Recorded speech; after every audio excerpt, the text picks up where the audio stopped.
Hello and good morning. Welcome to our webinar today. Let's Go Places, Exploring the Wyoming Places Heart Mountain Japanese American World War II Internment Camp Digital Exhibit. This is presented by Jessica Otto and Travis Pollok. I'm Paige Bredenkamp. I am the e-resources and school library consultant at the Wyoming State Library, and I will be facilitating today's presentation.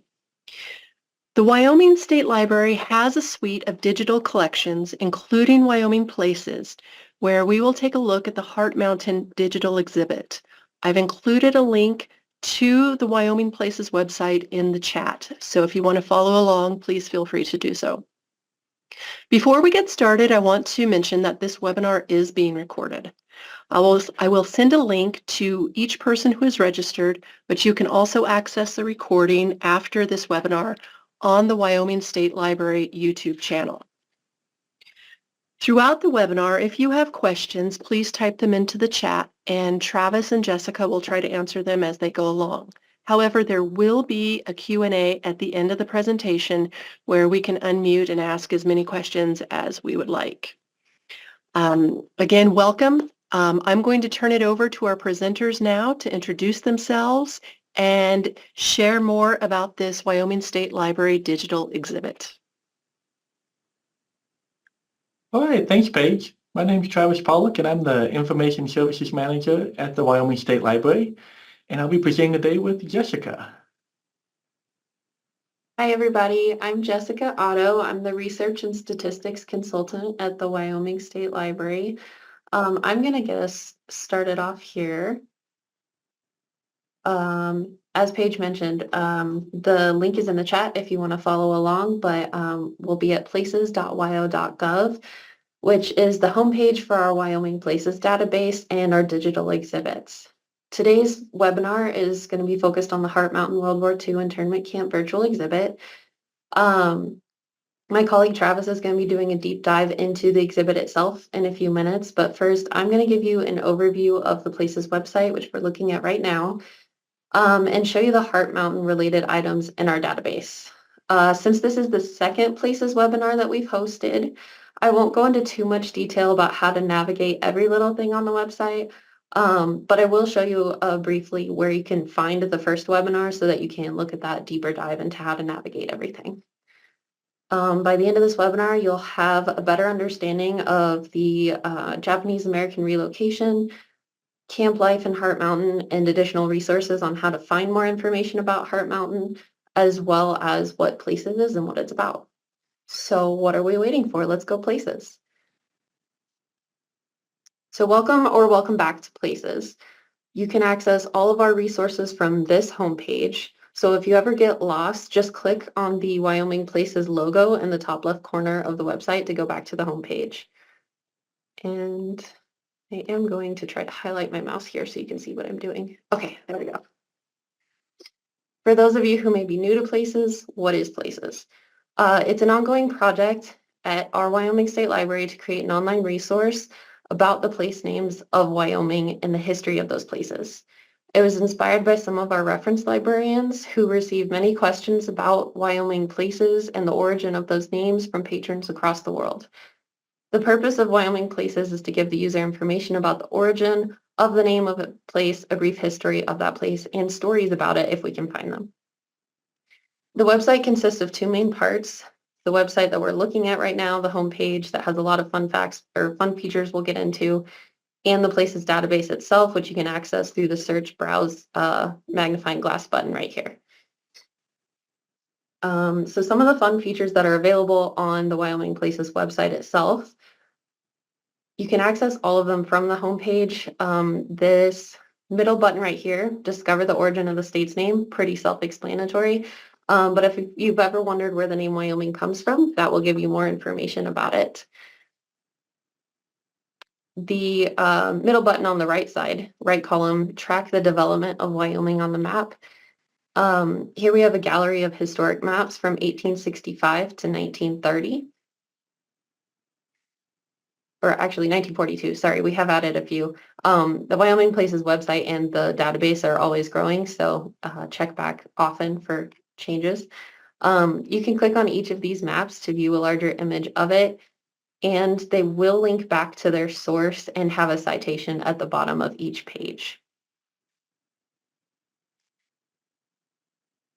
Going back to the home page here. The middle column top button, travel through time with the places calendar. Here you can pick any day on the 366-day calendar, because we do include leap day, and find information about Wyoming events that happened in history and occurred on that day. You'll find links to the places database, as well as links to the Wyoming State Library's other digital collections and to some outside sources like museums, the American Heritage Center, stuff like that. So we do have a couple of places entries on the calendar today that we're going to explore that relate to Heart Mountain. November 10th, for example, if you go to this page, you can see all the events that we have here that have happened in Wyoming on that date of historical significance. On November 10th of 1945, the last trainload of internees left Heart Mountain and the camp was closed. If you click on Heart Mountain here,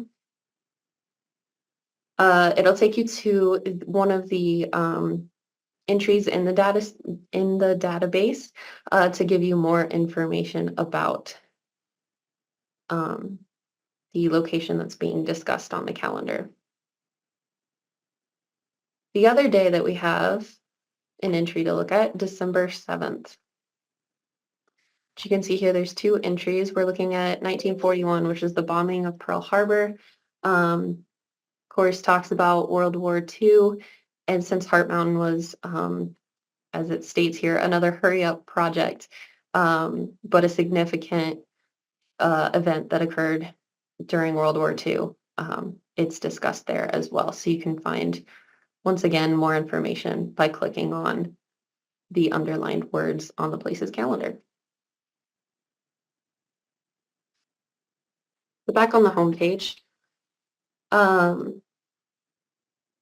going to show you the resources tab, which if you go up here to the top of your screen and click on resources, it'll take you to a lot of reference materials that we have.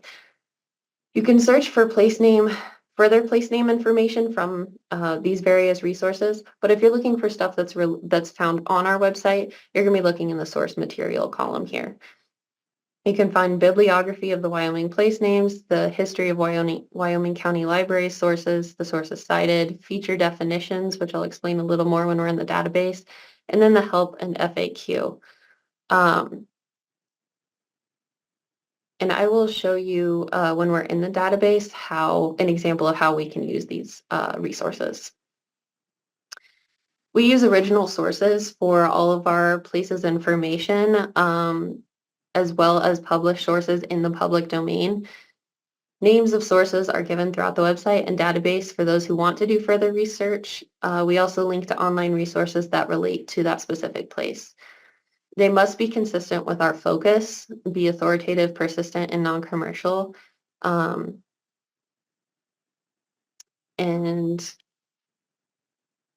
yeah, sorry. Going back to the homepage again. Today's focus.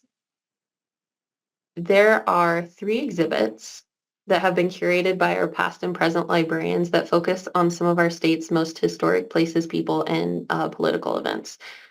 Our exhibits highlight both primary and secondary resources, including historic photographs, newspapers, drawings, videos, and audio recordings from different periods of Wyoming's history. They include the Wyoming Statehood Celebration exhibit, which you can find on the far left column in the middle row.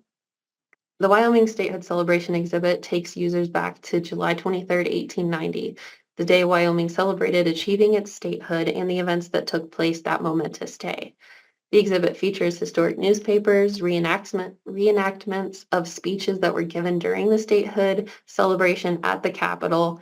It features historic photographs of the members and dignitaries who attended the celebration and other historic documents. It's a really cool dive into Wyoming's biggest day.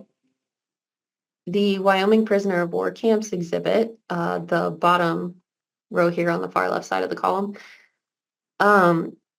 goes over how the United States housed over 436,000 access prisoners of war in POW camps located throughout the country during World War II. From 1942 to 1946, Wyoming established 19 large and small camps throughout the state to house Italian and later German prisoners of war. This online exhibit features historic newspapers written by the POWs while interned in the Douglas and Cheyenne camps that are written in German, historic photographs, a collection of camp artifacts, a map with all the POW camp locations in Wyoming that is well linked back to our places database, and other resources highlighting this little known fact about Wyoming's history. And our focus today is the Heart Mountain World War II Internment Camp exhibit, the top row of that left column. The camp was established in the summer of 1942 between Cody and Powell, Wyoming. It was part of a larger government movement in the months following the United States' formal entrance into World War II to house Japanese Americans the United States government perceived as a threat to national security. During World War II, more than 10,000 people were incarcerated at the Heart Mountain Camp and remained at the camp until its closure on November 10th, which we saw on the place's calendar. This exhibit features historic newspapers, photographs, drawings, videos, other resources that will be highlighted today by Travis during the deep dive into that exhibit. Now I'm going to show you how this exhibit plays into our database and how they work together. So we're going to go to the search, browse, magnifying glass button here to enter the places database. You can see here the default is the map view. And like I mentioned earlier, in the first webinar, we went into a lot of detail on how to use this database. So I will just be doing kind of a general search here today. So first thing you should know is that if you type in at the big search bar at the top of the screen, it's going to search the content of all of the places, descriptions, history, names, everything. If you want to search by, need that real quick.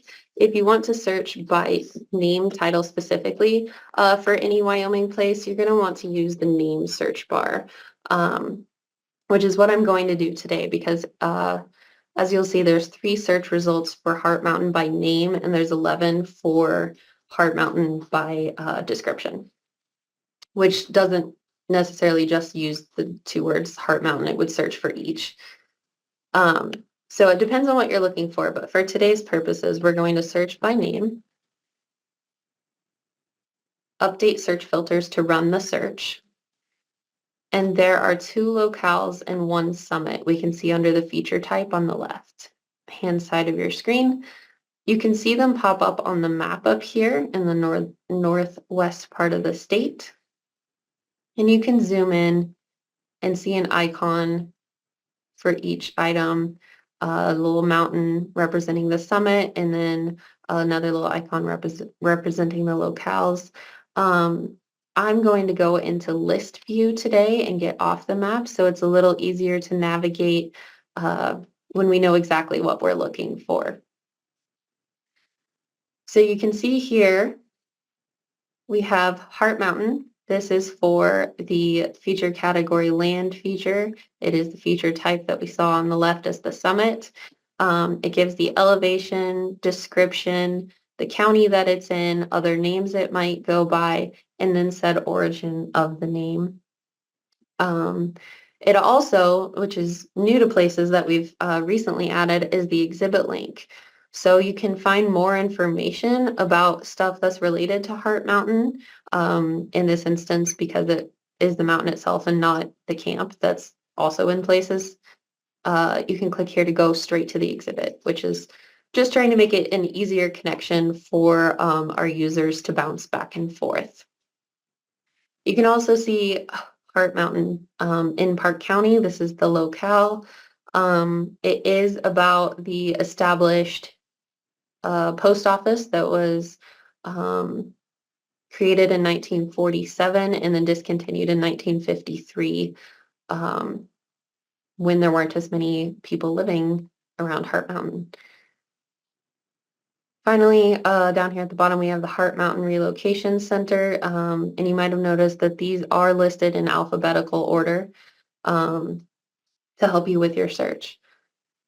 So the Heart Mountain Relocation Center, again, will link back to the exhibit so you can find more information about it. It has a brief history. The category feature is man-made features, and it has suggestions for more reading as well. If you click on the photo of any of the places items, it will bring up a larger view of the photo, and all of that metadata is going to move to the right side of the page so you can still access it. You can click through each photo that's available in the system. And then if you ever want to come back to that specific item without having to search through the database again, you can click on the permanent link and bookmark that if you're doing research and such. The exhibit link, once again, is going to take you straight to the exhibit so that you can find out more information. We're really excited about that development, are hoping to add it to the other items that are related to exhibits as well. Now I'm going to show you an example of finding a citation through that resources page. But it wasn't this one. You could do it on that one. I just had it prepared with this one, the Heart Mountain Summit. So you can see in the description and in the origin of the name, we have decisions and then followed by the year. So I'm going to go, the database is opened in another tab by default, so you can just go back to the homepage tab without having to close out of the search that you've done. And I'm going to go to resources and sources cited in Wyoming places. It will scroll down because the bibliography and the sources cited are on the same page for ease of use, but that link will take you halfway down the page, so don't freak out. So it cited decisions. So I'm going to go to D, and it's going to scroll down to D for me. And then it says decisions on geographic names in the United States, 1890 to 1999. And it says that it will be shown as decisions year.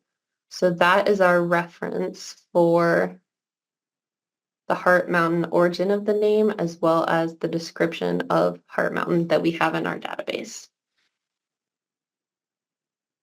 Are there any questions so far regarding the database or the website?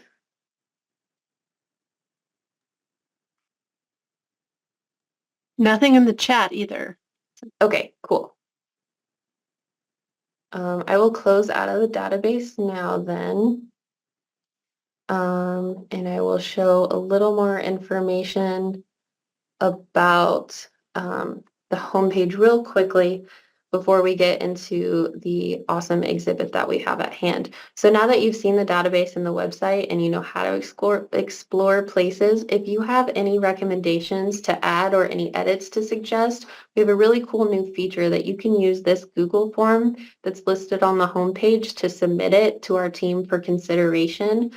This goes for the database, the exhibits, any resources that you might have found that you think are worth adding, as well as the places calendar. If you're like, hey, this historic event happened, you don't have it here, but I think it should be on there, let us know. This Google form will open in another picture. We ask that you include your email just so that we can contact you if we need more information about that suggestion and let you know if it goes through, like, hey, you can find it online now. Once you click whether you would like to request an addition or an edit to the database or the historic calendar, then it will take you off to that specific questions for each. So it's not just a single question Google form. And as Paige mentioned, this webinar is being recorded. You'll be able to find this video on our Wyoming State Library YouTube channel, as well as the link is being sent out to our participants. But it's also available on the Places website. So if you go to the help page, once again, you can find frequently asked questions, helpful tips for searching the database. That Google form is listed here as well, feature definitions, which I go into more in the first webinar. But you can click on webinars and video tutorials. You'll see that here we have the current one we're currently recording listed. And then the original one that first aired in April, which is the Near and Far How to Utilize the Wyoming Places Digital Collection, which is embedded here so you can watch it right here without ever having to leave the Places website if that's what you'd like to do. And with that, I'll hand it over to Travis to take you on a tour of the Heart Mountain exhibit. All right, thank you, Jessica. So right now I'm going to share my screen here. Yeah.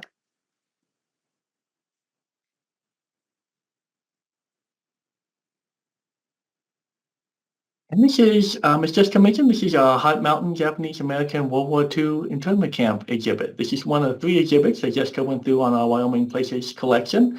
Just a quick note about the name. If you're familiar with Heart Mountain, the camp today, or the museum and historic center up there, you'll notice that it has a different name. So today it's called the Japanese American Confinement Site.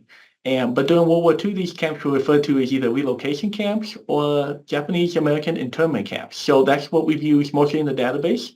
On our resources page, there'll be a little bit more information that we have on why it has changed names over these last few years and what that reasoning for it is. But today we're going to go through the database. Just a little quick information that we have here. This is what the main page will look like after you click off of the Wyoming Places homepage. As Jessica mentioned earlier, Heart Mountain was constructed in the summer of 1942. It is located between the towns of Powell and Cody, Wyoming. It was part of a larger governmental movement. There were a total of 10 relocation internment camps located throughout the United States. This was done to relocate people of Japanese ancestry away from the west coast of the United States after the Japanese attack on Pearl Harbor. U.S. government thought there were some security concerns that the Japanese American population would side with the Japanese during World War II. So this was kind of a lot of fear and anxiety motivated during this time. Heart Mountain at its height had over 10,000 people that were incarcerated in the camp, and this exhibit features a wealth of primary and secondary sources. This includes historic newspapers that Jessica mentioned were both written in English and Japanese, photographs, drawings, artwork, and videos, and that highlight Wyoming's only internment camp, Japanese American internment camp during World War II, and highlights a kind of unique aspect of Wyoming history as well. So we'll kind of take a tour real quick of this homepage. As we scroll down, you see some of the sources that are listed in the database, starting with some of the drawings that depict camp life here, as you can see on the right side of your screen. Scrolling down a little bit more, we have a link to the Wyoming Chronicles video, which is made through Wyoming PBS. And that kind of discusses what the Heart Mountain Camp was in a little bit more detail, shares information on what the museum up at Heart Mountain is. Again, we got some more photos here. Then we got historic photos of the camp that were made. And as you can see in the background, there's a rather kind of tall looking mountain there. This was actually called Heart Mountain, and it is an over 8,000 foot tall mountain. This is what the camp was named for, if you're wondering why it was named Heart Mountain. And a couple more historic photos. So this is kind of just a quick overview on the different types of sources that you'll actually see in the exhibit itself. If we scroll back up to the top up here, you'll notice there are 9 different tabs. We're going to go through each of these tabs today and kind of give you what information is available and what resources are available in the exhibit. So to kind of start out with, we're going to click on the first tab here, which is about relocation. So this kind of talks about what the relocation was. So on February 19th, 1942, President Franklin D. Roosevelt signed Executive Order 9066. And what this did was it authorized the removal of all people of Japanese ancestry, whether they're American citizens or not at the time, and to move them away from the west coast of the United States and relocate them to War Relocation Authority camps, also called WRAs. And the exhibit here on this page, if we click on this listing here, this is a listing from San Francisco out in California, and this was instructions on how, if you are of Japanese ancestry, to report for relocation.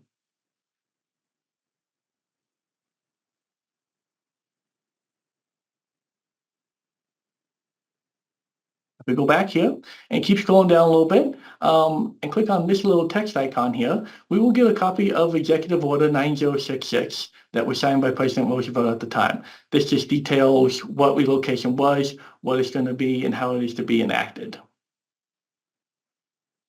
And on the screen here, you will see a picture of what the Heart Mountain Camp looked like. This picture was taken in 1943 at one of the camp's higher points where we had over 10,000 people who were incarcerated. As you can see, the Heart Mountain in the background up here, as well as some of the buildings and how the camp was laid out.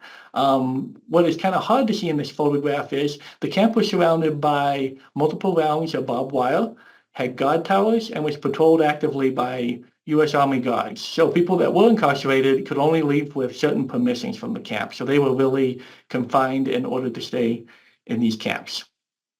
As I mentioned earlier, there were a total of 10 relocation camps located throughout the United States. These were in places like California, Arizona, Arkansas, Idaho, Utah, Colorado, and Wyoming with the Heart Mountain Camp. If we scroll down a little bit more on this page, we'll see some drawings that depict relocation and the first arrivals at the Heart Mountain Camp. One of the exciting things is we also have historic newspapers, which we'll get into in a second on this page. But in total, there were 120,000 people that were relocated from the west coast of the U.S. into camps like Heart Mountain. And if we scroll down here and we click on this little newspaper, if you click on any of these newspapers through the exhibit that we'll see here, it takes you to our Wyoming Digital Newspapers collection. Heart Mountain had a camp newspaper, which was called the Heart Mountain Sentinel. It ran for 166 issues, with the first issue being produced in October of 1942, and it ran all the way until the camp's closure in 1945. There were a total of 6,000 people that received the Heart Mountain Sentinel on a weekly basis while they were interned in the camp and during World War II. But this newspaper was also distributed out to the towns of Cody and Powell, so there were some subscribers outside of the camp as well. This reported mostly on camp life and camp activities, but also had kind of national news events in it as well. And then this is part of, like I said, our Wyoming Digital Newspaper collection. In Wyoming newspapers, we have over 350 historic newspaper titles. We have right around 5 million pages of content. So this is another great resource if you're looking for more history or information about Wyoming. So if we go back to the exhibit here, as you can see, if we scroll back up one more time to the camp in the picture of Heart Mountain had over 467 buildings that made up the camp. These included offices, living quarters, shower and bath facilities, mess halls, laundry facilities, a hospital was established, a library, and also had several churches. And if we scroll back up to the top, now we've talked a little bit about relocation and why Heart Mountain was established. We'll get into some of the camp life and what life was like in the camp now. So if we click on our farming tab and scroll down a little bit,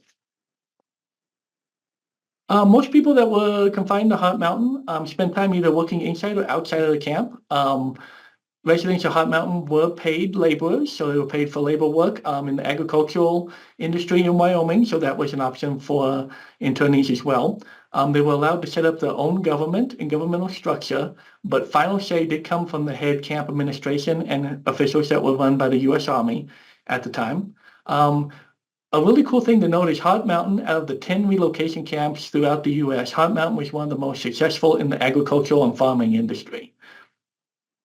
And if we scroll down a little bit, you can see the newspaper article here that says food needs of 10,000 residents raised largely by their own efforts. In 1943, Heart Mountain produced over 1,000 tons of fruits and vegetables that were locally farmed. By 1944, that number rose to 2,500 tons of fruits and vegetables. Crops that were grown in the camp included watermelon, cantaloupe, carrots, cabbages, beans, and peas. The Shoshone Irrigation Project, as you can see in the second picture down here on the bottom of the screen, was completed to bring water for agriculture into the camp. And besides growing and farming, pigs, cattle, and chickens were also raised, as you can see of the nice sized pig here on the screen. And if we scroll down a little bit more, again, we got some of the really neat drawings about the farming and what that looked like at Heart Mountain. If you go down to the bottom of the page, instead of having to scroll up all the way to the top and clicking on each of the tabs, you can also click on the next button here. And this will take you to our next tab, which is education. So education was taken very seriously at Heart Mountain. They established the K through 12 schools were set up, and in the first year, Heart Mountain graduated over 1,500 students from their high school.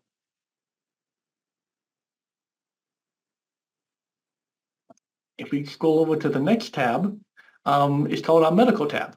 So Heart Mountain, on August 28th, 1942, established a hospital. This treated over 5,500 people were treated during the camp. At this time, it performed over 400 surgeries, and there were 550 babies that were delivered while the camp was in operation. There was a total staff of 150 people, mostly internees that worked in the camp, although they were overseen by a chief medical officer and a corps of nurses. And these are some of the photographs and drawings from the hospital at that time. And as you scroll up to the top, recreation. Recreation was a big part of the camp as well. As you can see on the right side of the screen, one of the most popular activities in the camp at the time was the Boy Scouts. Many of the internees brought that, had been scouts before being interned and brought that with them. They set up their own Boy Scout troop in the camp.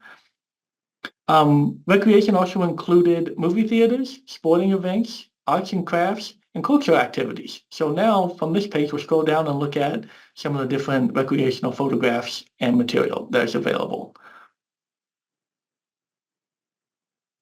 Ice skating, as you can see, was also popular. They had a small pond that was used for water in the camp, and when it froze in the winter, ice skating was used.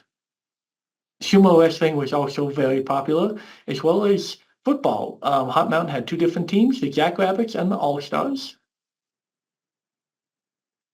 So there were a whole bunch of different activities, as you can see, going on. So the next tab we'll go through is military service. So initially, Nisei men, which were natural-born U.S. citizens of Japanese ancestry, were considered unfit for military service. So they were denied permission to be in the United States military. Government policy changed a few years after the camp's establishment, and they offered for volunteers to join. Initially, only 38 men from Heart Mountain volunteered to join the U.S. military. When the draft was instituted, 400 men from Heart Mountain were drafted, with a total of 800 men during the camp's history were drafted out of Heart Mountain. These men were sent to their own units made up of Japanese Americans. This was the 442nd Regimental Combat Team, and they served in Italy and northern France during World War II. Looking up the 442nd unit history, they are recognized as the most decorated unit for its size and length of service in the United States military. This was really a very high honor for this to see. We'll go through some of the awards and decorations. There were 18,000 men that served in the 442nd entirely. They were made up of all Japanese Americans from all relocation camps throughout the U.S. Like I said, there was a total of 18,000 men in this unit. Out of those, there was 4,000 Purple Hearts that were awarded, 4,000 Bronze Stars, 560 Silver Stars. The unit received over 7 different Presidential Unit citations for its actions during the war, as well as 21 Medals of Honor were issued out of that. So a very impressive history record. This unit was active from mid-1943 to the very early part of 1945, so not a very long time period. And you can see the different articles, newspaper articles that have been written on the unit during that time. And our next tab is the Estelle Asigo tab. You've noticed all of these kind of amazing kind of drawings that have been on Camp Life that have been throughout the exhibit. These are the work of artist Estelle Asigo and her husband Otto that are pictured up here in the right corner. Estelle and Otto were married in 1929, and they were living on the West Coast. I believe out in California. They had been married for 13 years before the outbreak of World War II and the Japanese American internment that was recorded. Otto was of Japanese ancestry, so he had to report for confinement and relocation. Estelle was not. But because they were married, she decided to go with him into relocation, and they both ended up at Heart Mountain. Estelle's background is being an artist. She has done all the drawings you've seen in the database previously on different pages, as well as the ones you're going to see below. And just a great work of what camp life was like and great primary source documents. So we'll go through some of those drawings now. All of these drawings are shared courtesy of the American Heritage Center at the University of Wyoming. It's provide a wealth of great information.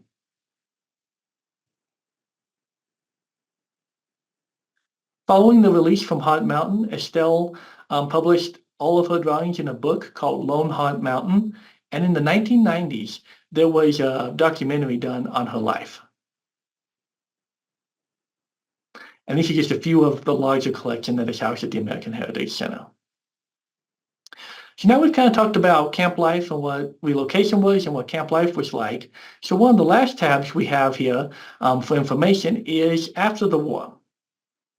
So in 1944, President Roosevelt suspended and rescinded Executive Order 9066. And then camps began to shut down and release their internees. Heart Mountain stayed in operation until November 10th, 1945. And Jessica showed you kind of that place on the calendar earlier. When internees were released, they were given $25 and a train ticket to wherever they want to go. When they were forced into relocation, they lost most of their livelihoods. Most of them lost all the property they had owned. They lost their businesses, houses, bank accounts, anything like that. So they really had to go in and kind of start life over again, which was just, I can't even imagine the tough nature of that. By the 1980s, President Jimmy Carter created the Commission on Wartime Relocation and Internment of Civilians, also known as the CWRIC. And they were tasked with producing an official government study of Executive Order 9066 and its impacts and actions on Japanese Americans during the time. By 1982, the CWIC reports concluded that the incarceration of Japanese Americans was unjustified, and the decision to incarcerate was based on race prejudice, wartime hysteria, and a failure of political leadership. The commission recommended that the U.S. government issue an official apology and issue payments of up to $20,000 to each of the surviving members of Heart Mountain. By 1988, President Ronald Reagan authorized the Civil Liberties Act, and this was based on the recommendation of the CWRIC committee. And then officially on November 21st, 1989, President George H.W. Bush signed the appropriations bill that authorized the payments to go to the former internees at all relocation camps, as well as offer the official government apology. So today, Heart Mountain is a National Historic Site. It is home to a museum and interpretive center, and they have just a wealth of information, as well as you can tour some of the old camp buildings that still remain. The hospital building that we mentioned before is still around and can be toured today, as well as some of the barracks where the internees were stayed and what was considered their homes while they were at the camp. And the very last tab that we have here is our resources tab. Again, have a great collection of resources here that you can find out information about why the name is changed over the years and a little bit more information on the Heart Mountain Camp. If we scroll down and look at the further resources tab here, we can see links to the confinement site and interpretive center, which is the museum. And if you're looking for more information, the American Heritage Center, National Parks, Northwest College's library has a lot of good resources and information for further reading and more detailed history, as well as we have listed the Wyoming Chronicle PBS video as well. So before we kind of conclude this and open it up to any questions anybody has, I do want to give some special recognition to a former WSL staff member. Thomas Ivey created this guide and was very instrumental in getting the Heart Mountain Sentinel newspapers for our Wyoming newspaper collection, as well as helping to build this exhibit. Tom passed away in 2021, and so this exhibit and some of the other ones in places are dedicated to him. So I want to thank everybody for attending the webinar today, and I will turn it back over to Paige in just a second, and we'll open it up to any questions. But thanks to everybody again for exploring a unique and kind of very unknown kind of part of Wyoming history, but also World War II history. Thanks again, and I will turn it back over to Paige. Thank you, Travis and Jessica. This is free to use with classes for any kind of sharing that you wish to use. And again, you can see the contact information for Travis and Jessica. If you have any more questions, please don't hesitate to contact them. And with that, I will bid you adieu and have a wonderful weekend.